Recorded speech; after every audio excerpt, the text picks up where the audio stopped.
India England கடையில் second T20 international match நடக்க போது அதோட ஃபேண்டசி ப்ரிவ்யூ பார்க்க போகிறோம். முதல் போட்டி இந்தியா சூப்பராக விளையாண்டாங்க, ஜெயிச்சிருக்காங்க, டாமினேட் பண்ணாங்கன்னு தான் சொல்லணும். இங்கிலாந்தை பொறுத்த வரைக்கும் அப்படியே சரண்டர் ஆகிட்டாங்க, சிறப்பாக விளையாடலை. இன்றைக்கி எழுந்து வருவாங்களா? சென்னையில் நடக்க போகிற போட்டி January 25 7 PM மேட்ச் ஸ்டார்ட் ஆகுது. MSC Cricket 11 அப்படின்னு சர்ச் பண்ணி டெலகிராமில் ஜாயின் பண்ணிக்கோங்க. குழப்பம் இருந்ததுன்னா டாப் கமெண்ட் லிங்க் இருக்குது, கிளிக் பண்ணி ஜாயின் பண்ணிக்கோங்க. XL11 100% TDS GST கிடையாது, ரொம்பவே ஃபாஸ்ட்டாக இருக்கிற ஒரு ஆப்பு. ஒவ்வொரு ஆப்லையும் நம்ம எதிர்பார்க்குற விஷயம் ஃபாஸ்ட்டாக இருக்கணும் அப்படின்றது தான். அந்த ஒரு விஷயத்தில் பெஸ்ட்டு அண்ட் ஸ்மால் லீகில் பெஸ்ட்டாக இருக்குது. குறைவான இன்வெஸ்ட்மெண்ட் மற்ற ஆப்ஸை கம்பேர் பண்ணும்போது ரொம்பவே சூப்பர். அந்த வகையில் பயன்படுத்தி பாருங்கள். XL11 இன்ஸ்டால் பண்ணலைன்னா டாப் கமெண்ட் லிங்க் இருக்குது, கிளிக் பண்ணி இன்ஸ்டால் பண்ணி என்னோடய ரெஃபரல் கூட பயன்படுத்த மறக்காதீங்க. இங்கிலாந்து ஒரு மாற்றம் போன 11லேருந்து இருக்குது. பிரைடன் காஸ் உள்ள கஸ் அட்கின்சன் வெளியில் இந்த ஸ்வாப் எதிர்பார்க்கணும். இன்னொரு பக்கம் ஜேமி ஸ்மித்தை 12th மேனாக ஸ்குவாடில் அனௌன்ஸ் பண்ணியிருக்காங்க. அங்கே பாசிபிளாக பெஞ்சில் இருப்பார், தேவைப்பட்ட சப்ஸ்டியூட்டாக வருவார். அந்த அளவுக்கு தான் 11 பொறுத்த வரைக்கும் அனௌன்ஸ் பண்ணிட்டாங்க. டக்கெட் ஃபிளிப் சால்ட்டு ஓப்பன் பண்ணுவாங்க. டக்கெட்டை பொறுத்த வரைக்கும் லெஃப்ட் ஹேண்ட் பேட்டர் ரீசெண்டாக நல்லா விளையாண்டுட்டு இருக்காரு. சால்ட்டும் அந்த இடத்துல தான் வைக்கணும், பட் ஸ்டில் ஒரு சில போட்டிகளில் டவுன் ஆகிறாரு. அண்ட் விக்கெட் கீப்பர் ஆப்ஷன் அவர் இருக்கார். ஜோஸ் பட்லர் டீசெண்டான விக்கெட் கீப்பர் பேட்ஸ்மேன், அவர் தான் கேப்டனும் கூட. நல்ல பேட்டிங் போன போட்டியில் கொடுத்தாரு. ஒரு ஓவராலாக ரீசன்ட் ஃபார்ம் அப்படின்னு பார்க்கும்போது அந்த கன்சிஸ்டன்ட் பேஸில் ஜோஸ் பட்லர் இல்லை, நல்ல டச்சில் இல்லையோ அப்படிங்கிற அந்த ஃபீலை தான் கொடுத்தது. பட் இந்தியாவில் IPLனு வர மாதிரி இடத்துலலாம் ரொம்பவே சூப்பராக விளையாண்டுருக்கனால இந்த கண்டிஷன் அவருக்கு ஒரு கான்ஃபிடென்ட்டாக கொடுக்கும். போன போட்டியில் விளையாண்ட விதம் கான்ஃபிடென்ட்டாக இருக்க வாய்ப்பு. அண்ட் ஹாரி ப்ரூக் ரொம்பவே சென்சேஷனாக பேசக்கூடிய ஒரு பிளேயர் தான். பார்க்கணும், நம்ம ஊருக்கு வந்தால் கொஞ்சம் டவுன் ஆகிறாரு அப்படிங்கிற ஃபீலும் இருக்குது. லியாம் லிவிங்ஸ்டோன் ரீசெண்டாக ஃபார்ம் பேஸில் டவுனு, பவுலிங் பேஸில் ஒரு சில overs வீசலாம்.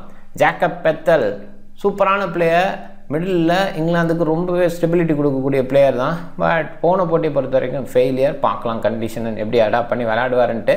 Jamie Overton powerful hitter, foot movement பெருசாக எதிர்பார்க்க முடியாது, ஆனால் ப்ரூட்டல் ஹிட்டு பயங்கரமாக அடிப்பார். கிரவுண்டை விட்டு வெளியில் அடிக்கக்கூடிய அந்த கெப்பாசிட்டி அவர்கிட்ட இருக்குது. Brydon Carse extra pace, Archer Wood எல்லாருமே எக்ஸ்ட்ரா பேஸ் உள்ள பவுலர்ஸு.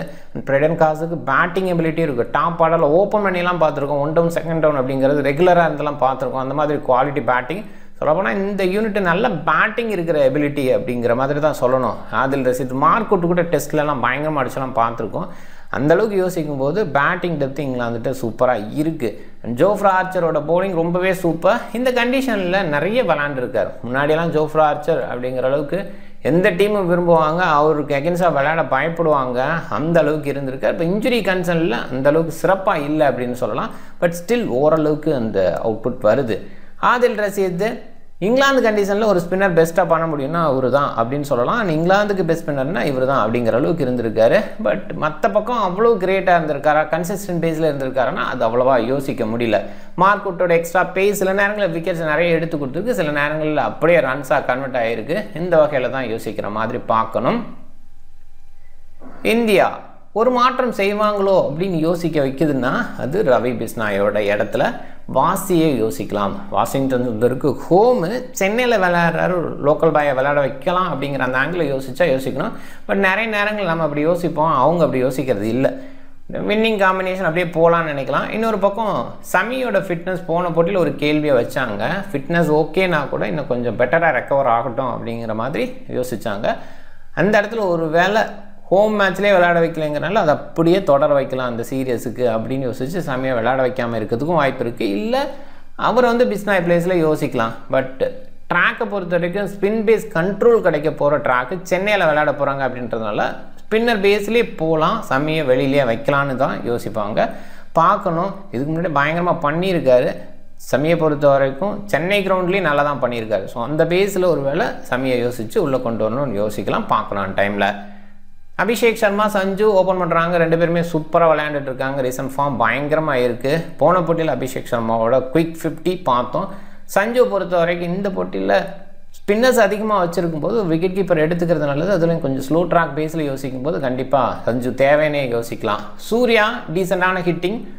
ஒருவேளை ரைட் ஹேண்ட் பேட்டர் அவுட் ஆனால் சூர்யா இறங்குவார், லெஃப்ட் ஹேண்டர் பேட்டர் அவுட் ஆனால் திலக் வர்மா இறங்குவார். இந்த மாதிரி ஒரு லெஃப்ட் ரைட் காம்பினேஷனை மெயின்டைன் பண்ண வாய்ப்பு.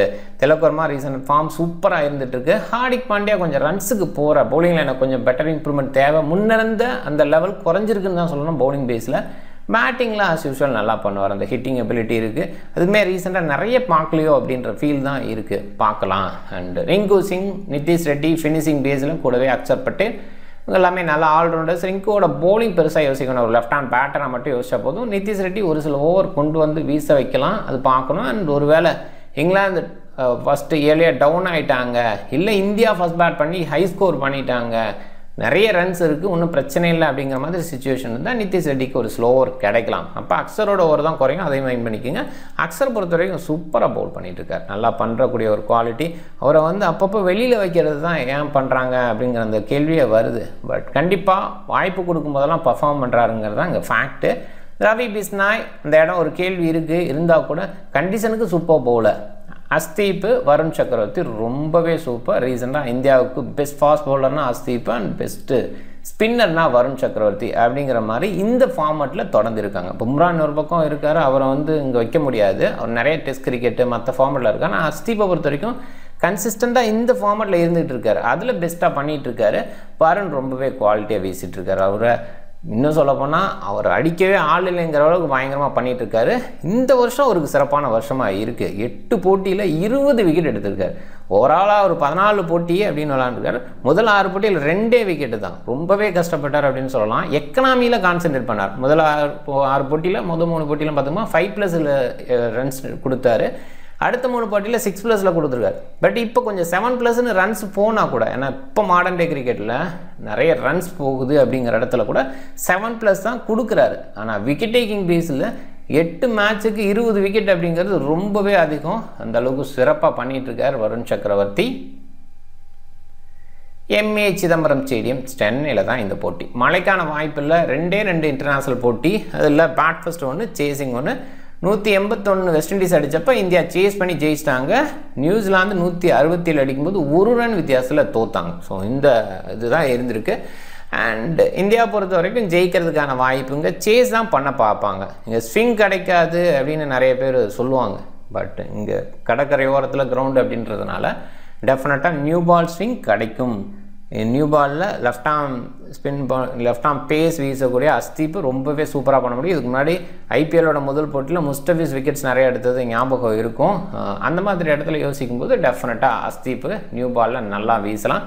இன்னொரு பக்கம் ஜோஃப்ரா ஆர்ச்சர் நியூ பாலில் நல்லா வீசலாம். அந்த இடம் மேனேஜ் பண்ணி ஆகணும். பட் அன்பிளேயபிளாக நம்ம ஃபீல் பண்ண முடியாது. ஓரளவுக்கு டெக்னிக்கலாக விளையாடக்கூடிய பிளேயர்ஸ் நல்லா விளையாடலாம். அண்ட் மிடில் பேஸில் கொஞ்சம் டியூ ஃபேக்டர் இதெல்லாம் கொஞ்சம் டிஸ்டர்ப் பண்ணுற ஒரு விஷயமா இருக்கும். ஏர்லியாக வந்து டியூ பெருசாக இல்லாட்டியும் செகண்ட் ஹாஃபில் கண்டிப்பாக டியூ வந்து டிஸ்டர்ப் பண்ணுற ஒரு விஷயமா இருக்கும். பவுலர்ஸுக்கு கிரிப் கிடைக்கிறது இந்த மாதிரி இடம் டஃப்பாக இருக்கலாம். பட் இந்தியன் பவுலர்ஸ் இந்த மாதிரி கண்டிஷனில் நிறைய விளையாண்டுருக்கனால அவங்களுக்கு ஓகேவாக இருக்கும். இங்கிலாந்து பவுலர்ஸுக்கு டஃப்பாக இருக்கும். இந்த பர்டிகுலர் மேட்சை பொறுத்த வரைக்கும் சேஸ் பண்ணுற டீம் ஜெயிக்கிறதுக்கான வாய்ப்பு ரொம்ப அதிகம். இந்தியாவுக்கு ரொம்ப வாய்ப்பு அதிகம் தான், அதில் டவுட்டே இல்லை. ஏன்னா இங்கிலாந்துன்னு பார்க்கும்போது இந்தியன் கண்டிஷனில் ஓரளவுக்கு அனுபவம்னு சொன்னால் பிளிப்சால்ட்டு, பட்லரு, ஹாரி ப்ரூக்கை கூட பெருசாக சொல்ல மாட்டேன். ஐபிஎல் ஒரு சில போட்டிகள் விளாண்டா கூட லியாம் லிவிங்ஸ்டோன் அவ்வளோதான். ஸோ இங்கே பார்க்கும்போது ஆதில் ரஷீது ஓகே சொல்லலாம், ஏன்னா அவர் கொஞ்சம் சப்கான்டினென்ட் கண்டிஷனில் ஓகேன்னு சொல்லலாம். மார்க்குட்டு ஓகே கண்டிப்பாக அவங்களெல்லாம் சொல்லலாம். ஏன்னா மார்க்குட்டு பார்த்திங்கன்னா ஐபிஎல் விளாண்டுருக்காரு. மற்றவங்கள்லாம் ரொம்ப குறைவாக அனுபவம் வச்சுருக்காங்க. அதில் ஐபிஎல் லெவலில் ஹாரி ப்ரூக் ஒரு சில போட்டிகளில் விளையாண்டுருக்கு, ஒரு சீசன் ஃபுல்லாக விளையாண்டார். இருந்தாலுமே பார்த்திங்கன்னா இந்த கண்டிஷன் அடாப்ட் பண்ணி பெருசாலாம் அவரால் பண்ண முடியல. ஒரு செஞ்சுரியை தவிர்த்துன்னு அவரோட இன்னிங்ஸ் பெருசாகவே கிடையாது. ஸோ இந்த இடத்துல வந்து டஃப்பாக இருக்குது, அவங்களுக்கு ஓவராலாக ஸ்கோர் பண்ணுறதுக்கே டஃப்பாக இருக்குது. அது இந்தியன் பவுலர்ஸ் ஈஸியாக யூட்டிலைஸ் பண்ணுறாங்க. குறிப்பாக ஸ்பின்னர்ஸுக்கு எகென்ஸ்டாக இங்கிலாந்து பிளேயர்ஸ் எப்பயுமே தடுமாட்டத்தை வச்சுருப்பாங்க. அது எந்த கண்டிஷனாக இருந்தாலும் இங்கே அது நடக்குது. அதனால தான் இந்தியா ரொம்ப கான்ஃபிடெண்ட்டாக பேஸ் எடுக்கிற பிச்சில் கூட ஸ்பின்னர்ஸ் அதிகமாக எடுத்துகிட்டு போனாங்க. அது சக்ஸஸ்ஃபுல்லாகவும் இருந்தது. இந்தியாவோட ஸ்ட்ரென்த்துக்கு இந்தியா போனாங்க, அதுதான் அண்டர்ஸ்டாண்டபிளாக. எனிவே பார்க்கலாம். பெத்தல், ஓவர்டன், பிரைடன் காசு, ப்ரூக்கு, டக்கெட் இவங்கெல்லாம் ஃபார்மில் இருக்காங்க. அவங்களோட ஃபார்மில் ஒரு சின்ன கான்ஃபிடென்ட் எடுத்து உள்ளே கொண்டு வந்தாங்கன்னா இந்தியாவுக்கு டஃப் ஃபைட் கண்டிப்பாக கொடுக்க முடியும். அண்ட் இந்தியாவை பொறுத்த வரைக்கும் லெஃப்ட் ஹேண்ட் பேட்டர் டாப்பில் இருக்கவங்க சென்னையில் நல்லா பண்ண முடியும் அப்படின்ற வகையில் அபிஷேக்கை கொஞ்சம் யோசிக்கலாம். திலக் வர்மாவும் அந்த பாயிண்டில் தான் யோசிச்சு ஆகணும். சஞ்சுவை பொறுத்த வரைக்கும் ஒரு பாயிண்டில் யோசிக்கும்போது க்ளவ் ஒர்க்கில் பாயிண்ட் எடுத்து கொடுக்க முடியும். 3 ஸ்பின்னர் கான்செப்டில் போகிறாங்கங்கும்போது ஸ்லோ ட்ராக்ஸில் கண்டிப்பாக விக்கெட் கீப்பர் இம்பார்ட்டண்டாக இருப்பாங்க. அதனால் சஞ்சு வந்து அந்த இடத்துல பெஸ்ட் அவுட்புட்டை கொடுக்கலாம். Hardik Pandya back of length ball இங்கே ரொம்ப இம்பார்ட்டண்டாக இருந்திருக்கு. கிரவுண்ட் டைமென்ஷன், அதாவது பவுண்டரி டைமென்ஷன் கொஞ்சம் பெருசாக தான் இருக்கும் சென்னை பொறுத்த வரைக்கும். அந்த மாதிரி இடத்துல ஹார்திக் பாண்டியா மாதிரி வேரியேஷன் கொடுக்குற பவுலர் சக்ஸஸ்ஃபுல்லாக அவுட்புட் கொடுக்க முடியும். ஸோ அந்த இதை கொஞ்சம் யோசிக்கலாம். அவ்வளோதான். ஸோ மோஸ்ட்லி பிஸ்நாயர், அக்ஷர் பட்டேல், வருண் சக்கரவர்த்தி 3 ஸ்பின்னர்ஸ் அவங்களோட பவுலிங்கை முழுமையாக கூட எதிர்பார்க்கலாம். ஏன்னா இங்கே ஸ்பின்னர்ஸ் கண்ட்ரோல் பண்ணலாம். நிறைய நேரங்களில் சென்னைனா ஸ்பின் கிரவுண்டு அப்படின்னு சொல்லுவாங்க. ஸ்பின்னர்ஸ் கண்ட்ரோல் பண்ணலாமே தவிர பேஸ் பவுலர்ஸ்லாம் நிறைய விக்கெட்ஸ் எடுப்பாங்க. ஒவ்வொரு சீசன்லேயும் ஐபிஎல்லில் பார்க்கும்போது ஜடேஜா ஓரளவுக்கு தான் பண்ணுவார், பவுல் பண்ணுவார். சில நேரங்களில் முழுமையாக கூட அவருக்கு ஓவர் கொடுக்க மாட்டாங்க. பட் பிராவோ மாதிரி ஆட்கள் டாப் விக்கெட் டேக்கர்ஸாக இருப்பாங்க. அங்கே அவங்கெல்லாம் வெரைட்டி கொடுக்குற பவுலர்ஸ் அப்படிங்கிற அந்த இடத்துல தான். மோஹித் சர்மா ஒரு சீசனில் டாப் விக்கெட் டேக்கராக இருந்தார். அண்ட் பதிரானா பயங்கரமாக பவுல் பண்ணுறதெல்லாம் பார்த்தோம். இங்கே பேசஸ் நிறைய விக்கெட் எடுப்பாங்க, ஸ்பின்னர்ஸ் ஓரளவுக்கு கண்ட்ரோல் பண்ணுவாங்க. இதை கொஞ்சம் மைண்ட் பண்ணிக்கோங்க. அண்ட் ஒரு பாயிண்டில் ஸ்பின்னர்ஸ் கண்ட்ரோல் பண்ணுவாங்க. இப்போ எப்படி விக்கெட் எடுக்கிறாங்க அப்படின்னா, இங்கிலாந்து பிளேயர்ஸ் வீக்காக இருந்தால் நம்ம ஸ்பின்னர்ஸ் விக்கெட் எடுக்கிறாங்க. அதில் வருண் க்ளூலெஸ்ஸாக இருக்கார், பயங்கரமாக பவுல் பண்ணுறாரு. அந்த பாயிண்டில் கண்டிப்பாக இந்தியன் ஸ்பின்னர்ஸை ஸ்டிக் பண்ணி தான் ஆகணும் அப்படின்னு சொல்லலாம். இப்போ அதில் இதை எடுக்கணுமா கான்ஃபிடண்ட்டாக சொல்லலாமான்னா அது என்னால் சொல்ல முடியல. ஏன்னா இங்கே அப்படி ஒரு விஷயம் பெருசாக இல்லைங்கிறதுனால. பட் இந்தியா ஸ்பின்னர்ஸ் ஸ்ட்ராங்காக இருக்கிறதுனால இங்கிலாந்துக்கு எகென்ஸ்டாக அவங்களெல்லாம் கன்சிடர் பண்ணியே ஆகணும். பவுலிங் ஆப்ஷன்னு பார்க்கும்போது இங்கே Liam Livingstone, Bethell, Overton, Brydon Carse, Jofra Archer, Adil Rashid and Mark Wood. இவங்கெல்லாம் அதில் ஜோஃப்ரா ஆர்ச்சரோட முழுமையான கோட்டை எதிர்பார்க்கலாம், ஆதில் ரஷீதோட முழுமையான கோட்டா. மார்க்வுட் நல்லா வீசினார், இந்த கண்ட்ரோல் ஓகேவாக இருந்தால் அவருக்கான முழுமையாக இருக்கும். பிரைடன் காஸ் நல்லா பண்ணார்னாலும் அந்த ஒரு இடம் தான். லியாம் லிவிங்ஸ்டோனுக்கு ஒரு சில ஓவர், பெத்தலுக்கான ஒரு சில ஓவர்ஸ் இருக்கலாம். ஸ்பின் பேஸில் ஓகேவாக இருக்குது, கண்ட்ரோல் பண்ண முடியுது அப்படிங்கிற அந்த ஆங்கிளில் யோசிச்சா லியாம் லிவிங்ஸ்டோனுக்கு ஒரு சில ஓவர் கண்டிப்பாக கொடுக்கலாம். ஒரு off break bowling, leg break bowling மாற்றி போட முடியும். அந்த எபிலிட்டியோட வீசுறதுக்கு வாய்ப்பு. இந்தியா பொறுத்த வரைக்கும் Abhishek Sharma one of the option, but mostly bowl பண்ண மாட்டார். ஹார்திக் பாண்டியா, நிதிஷ் ரெட்டி, அக்ஷர், ரவி பிஸ்னாய், ஹர்ஷ்தீப், வருண் சக்கரவர்த்தி.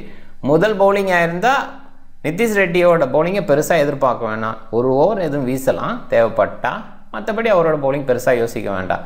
பட் இரண்டாவது பவுலிங்காக இருக்கிற மாதிரி இருந்தால் India runs on the board வச்சுட்டாங்க, ஸ்ட்ராங்காக இருக்காங்க அப்படின்ற அந்த இடத்துல நிதிஷ் ரெட்டியோட 2 ஓவர் 3 ஓவர் இன்னும் முழுமையாக வீசினா கூட ஆச்சரியப்படுறதுக்குல. அந்த இடத்துல அடி வாங்குற மாதிரி பவுலிங் அப்படின்னா ஹார்திக் பாண்டியாவோட ஓவர் கொஞ்சம் குறையலாம். அவருக்குமே ஓவர் கொடுத்து அவரை ஃபிட்னஸ் பேஸில் பெஸ்ட்டாக வச்சுக்க தான் பார்க்குறாங்க, அதை பார்க்குறோம். அதில் அக்ஷர் பட்டேலோட ஓவர் கொஞ்சம் குறையும். ஸோ இதை கொஞ்சம் மைண்ட் பண்ணிக்கிங்க. இந்தியா செகண்ட் பவுல் பண்ணுற மாதிரி இருந்தால் அக்ஷர் பட்டேல்னால் ஒரு சில இடங்கள்லாம் அவாய்ட் பண்ணி பாருங்கள். முதல் பவுலிங்னா கண்டிப்பாக நம்மளோட பவுலர்ஸ் நிறைய எடுத்துகிட்டு போகிறது தான் பெஸ்ட்டு. அதை கொஞ்சம் மைண்ட் பண்ணிக்கோங்க. ஹர்ஷ்தீப், வருண் இவங்களுக்கெல்லாம் முழுமையாக கண்டிப்பாக கொடுத்துருவாங்க. இப்போ தான் வருணோட கரியர் ஸ்டார்ட் அப்படிங்கிற மாதிரி சொல்லலாம். ரீசெண்டாக அவர் ஐபிஎல்லில் நிறைய விளையாண்டுருக்கார் அப்படின்னா கூட இன்டர்நேஷ்னலில் வாய்ப்பு கிடைச்சதுக்கப்புறம் வெளியில் உள்ள அப்படின்னு தான் வச்சுருந்துருக்காங்க. இப்போ தான் தொடர்ந்து வாய்ப்பு கொடுக்குறாங்க, தொடர்ந்து ஒரு சக்ஸஸ் கொடுக்குறாரு. அதனால் கண்டிப்பாக அவருக்கான முழுமையான கோட்டா கிடச்சிரும். Arshdeep new ball and end ஓவர்ஸில் வீசுவார். அண்ட் கூட நியூ பாலில் சப்போர்ட்டுக்கு ஹார்திக் பாண்டியா வீசலாம். ஒருவேளை ஸ்பின் கண்டிப்பாக நல்லா எடுக்குது அப்படிங்கிற கண்டிஷனில் அக்ஷர் பட்டேல் நியூ பாலில் ஒரு எண்ட்லேருந்து வீசுறதுக்கு வாய்ப்பு இருக்குது. ஏன்னா அவர் லெஃப்ட் ஆர்ம் ஆர்த்ராக்ஸ் கண்ட்ரோல் கிடச்சி வீசக்கூடிய எபிலிட்டி மைண்ட் பண்ணிக்கோங்க. Jofra Archer, Adil Rashid, Mark Wood mostly முழுமையான ஓவர் வீசுவாங்க. ஹார்திக்கு, ஹர்ஷ்தீப், வருண் முழுமையாக வீசுறதுக்கு வாய்ப்பு இருக்குது. அது ஃபர்ஸ்ட் பேட் செகண்ட் பேட் அதை பேஸ் பண்ணி கொஞ்சம் யோசிச்சு ஆகணும். ஜோஃப்ரா ஆர்ச்சர் வுட்டு எண்டில் வீசுறதுக்கு வாய்ப்பு. ஹார்திக் பாண்டியா, ஹர்ஷ்தீப்பிங் நியூ பாலில் ஹர்ஷ்தீப் வீசினாலும் எண்ட்லேயும் அவர் தான் வீசுகிறாரு. Ben Duckett, Jacob Bethell, Mark Wood, Bishnoi இவங்களெல்லாம் சின்னதாக கன்சிடர் பண்ணுங்கள் உங்களோட கிராண்ட் லீக்கில். குறிப்பாக பென் டெக்கெட் பொறுத்த வரைக்கும் லெஃப்ட் ஹேண்ட் பேட்டர். நிறைய நேரங்களில் சென்னையில் லெஃப்ட் ஹேண்ட் பேட்டர்ஸ் ஓப்பனராக இருக்கிற இடத்துல சக்ஸஸ் பண்ணியிருக்காங்க. கான்வே நல்லா பண்ணதை பார்த்துருக்கோம், அதுக்கு முன்னாடி ஹஸ்ஸி நல்லா பண்ணி பார்த்துருக்கோம்.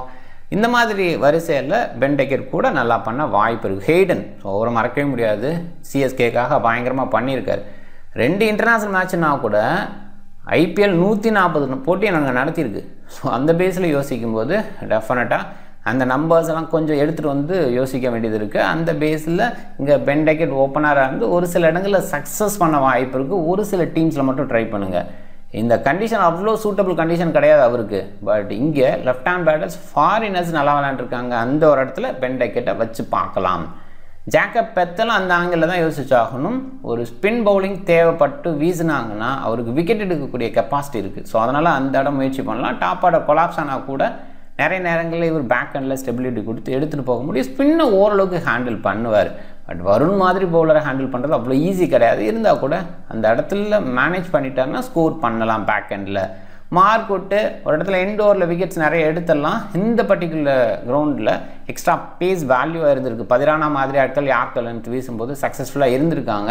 வேரியேஷன் கொடுத்தாலும் அந்த இடத்துல சக்ஸஸ் கொடுக்க முடியும். எக்ஸ்ட்ரா பேஸை நிறைய நேரங்களில் மார்க் விட்டு எடுத்துகிட்டு வர வேரியேஷன் அவ்வளோ கொடுக்கறதில்ல. இருந்தால் கூட அந்த வேல்யூ அவுட்புட்டாக வரலாம்.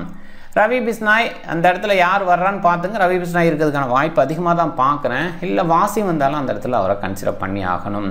அபிஷேக் சர்மா, சஞ்சு, ஹார்திக் பாண்டியா நிறைய பேர் கேப்டனாக ட்ரை பண்ணியிருக்க players. And Jos Buttler, Tilak Varma, Varun Chakravarthy. வருணை பொறுத்த வரைக்கும் வேறு லெவல் பண்ணிகிட்டு இருக்கார். கன்சிஸ்டன்ட் விக்கெட் டேக்கராக இருக்கார். திலக் வர்மா ஒரு லெஃப்ட் ஹேண்ட் பேட்டர். ஸோ அந்த பேஸில் கொஞ்சம் கன்சிடர் பண்ண சொல்கிறேன். ஜோஸ் பட்லர் பொறுத்த வரைக்கும் ஸ்லோ ட்ராக்கில் ஓரளவுக்கு மேனேஜ் பண்ணி விளையாடுவார். அதை பார்க்கணும். இந்த இடத்துல நீங்கள் சூரியகுமாரை சொல்லலைன்னா அவர் கொஞ்சம் ஸ்லோ ட்ராக்கில் அவ்வளோ விளையாட மாட்டாரோங்கிற மாதிரி தோணுது. இன்னும் வரும்போது அவர் பவர் ஹிட்டிங் ஷோ பண்ண முடியும், அது இல்லைன்னு சொல்லலை. பட் ஸ்டில் அவரோட பவர் ஹிட்டிங் மேலே போகிறதுக்கு வாய்ப்பு இருக்குது. போன போட்டியில் இருந்த மாதிரி கொஞ்சம் extra bounce back of length ball போடும்போது பின்னாடி அடிக்க போய் மாட்டிப்பாரோங்கிற அளவுக்கு தோணுது. ஸோ அதனால் கொஞ்சம் யோசிச்சுக்குங்க. ஓரளவுக்கு பிளேயரை எடுத்துங்க. கேப்டனை போடணும்னா அந்த இடத்துல யோசிச்சு போடுங்க. சில நேரங்களில் இனிஷியலாக ஹிட் ஆகிட்டாருன்னா பெருசாக கொண்டு போகக்கூடிய குவாலிட்டி சூர்யாவுக்கு இருக்குது. மிஸ் பண்ணுறது கொஞ்சம் ஹாஸ்காலாக இருக்கும். பட் கேப்டனாக இல்லாமல் போகிறது ஓகேவாக கூட இருக்கும். திலக் வர்மா அண்ட் வருண் சக்கரவர்த்தியை கேப்டனாக கிராண்ட் லீக்கில் ட்ரை பண்ணுங்கள். டீம் கிரியேட் பண்ணிடலாம். பட்லர் ஆப்வியஸாக ஸ்லோ ட்ராக்ஸில் டீசெண்டாக விளையாடுவார். அந்த ஸ்டார்ட் கொடுக்க முடியும். பிளிப்ஸால்ட்டை மிஸ் பண்ணுறதா இல்லை எடுக்கிறதான்னு யோசிங்க. கிராண்ட் லீக்குக்கு ஒரு சில இடங்களில் யோசிக்கிறது பெட்டர். ஏன்னா இவரை பொறுத்த வரைக்கும் ஸ்லோ ட்ராக்ஸில் நல்லா விளையாடுவார். குறிப்பாக வெஸ்ட் இண்டீஸில் ஸ்லோ ட்ராக்ஸ் நிறைய கொடுப்பாங்க. வெஸ்ட் இண்டீஸில் சக்ஸஸ்ஃபுல் பேட்டராக இருந்திருக்காரு. ஸோ அந்த மாதிரி ஆங்கிளில் இங்கே யோசிக்கலாம். இனிஷியலாக அந்த ஸ்விங் மட்டும்தான் கொஞ்சம் டஃப்பாக இருக்கும். சென்னை ஸ்லோ ட்ராக் அப்படின்னா கூட அந்த ப்ரீஸ் இருக்குங்கிறதுனால இந்த இனிஷியல் ஸ்விங்கை மேனேஜ் பண்ணி விளையாண்டுட்டாருன்னா சால்ட் இன்னிங்ஸை பில்ட் பண்ணி பெருசாக எடுத்துகிட்டு போவார். அந்த மாதிரி ஒரு பிளேயர் தான். ஸோ அதனால் ஒரு சின்ன கன்சன்ட்ரேஷனில் ட்ரை பண்ணி பார்க்கலாம். பட்டில் சால்ட் யாராவது ஒருத்தரை பிக் பண்ணி பார்க்கலாம். ரிஸ்க் எடுக்கணும்னு நினைக்கிறப்ப இங்கே சால்ட்டை பிக் பண்ணுங்கள். ஓகே, சேஃபாக போகணும்னு நினச்சா பட்லர் போகலாம். சாம்சனை பொறுத்த வரைக்கும் நான் கம்பல்சரி பிக்காக பார்க்குறேன். என்ன சொல்ல போனால் சாம்சனை கேப்டன் அந்த போட்டியில் ட்ரை பண்ணலான்னு இருக்கேன். சென்னையில் அவ்வளோ பெஸ்ட்டு கிடையாது. சென்னைக்கு எகென்ஸ்டாக அவ்வளோ பெஸ்ட்டு கிடையாது. ஏன்னா சென்னைக்கு எகென்ஸ்டாக பெஸ்ட் பிளேயர்ஸ்லாம் பெஸ்ட்டாக விளையாட மாட்டாங்க. இது நம்ம நிறைய நாள் பார்த்துருக்கோம். ஏன்னா தோனியோட கேப்டன்சியில் அது இருந்திருக்கும். அதே நேரத்தில் பெரிய கிரவுண்ட்ஸ் அப்படிங்கும்போது ஒரு டிஸ்டர்ப் ஆவார். அந்த ஒரு விஷயம் இருக்குது. பட் இப்போ இன்டர்நேஷ்னலில் பயங்கர கான்ஃபிடென்ட்டோடு இருக்கார். அடிஷ்னலாக அவர் நிறைய ஸ்டம்பிங்கு இந்த மாதிரி விஷயங்கள் பண்ண முடியும். இந்த மாதிரி ட்ராக்ஸில் அது ஒரு விஷயத்தை எளிதாக இருக்கும்.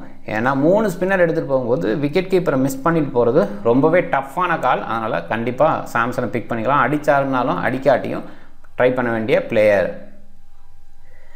சூர்யா கொஞ்சம் ஸ்லோ ட்ராக்னால மிஸ் பண்ணலாம்னு நினைக்கிறேன். ஸ்டில் போன போட்டியிலேருந்து இறங்கியிருக்கு. ஏன்னா போன போட்டியில் நிறைய பேர் கேப்டனாக ட்ரை பண்ண ஒரு பிளேயர் போன போட்டியில் இனிஷியலாகவே அவுட் ஆனதுனால கொஞ்சம் பிக் பேஸில் குறைவாக எடுத்திருக்காங்க.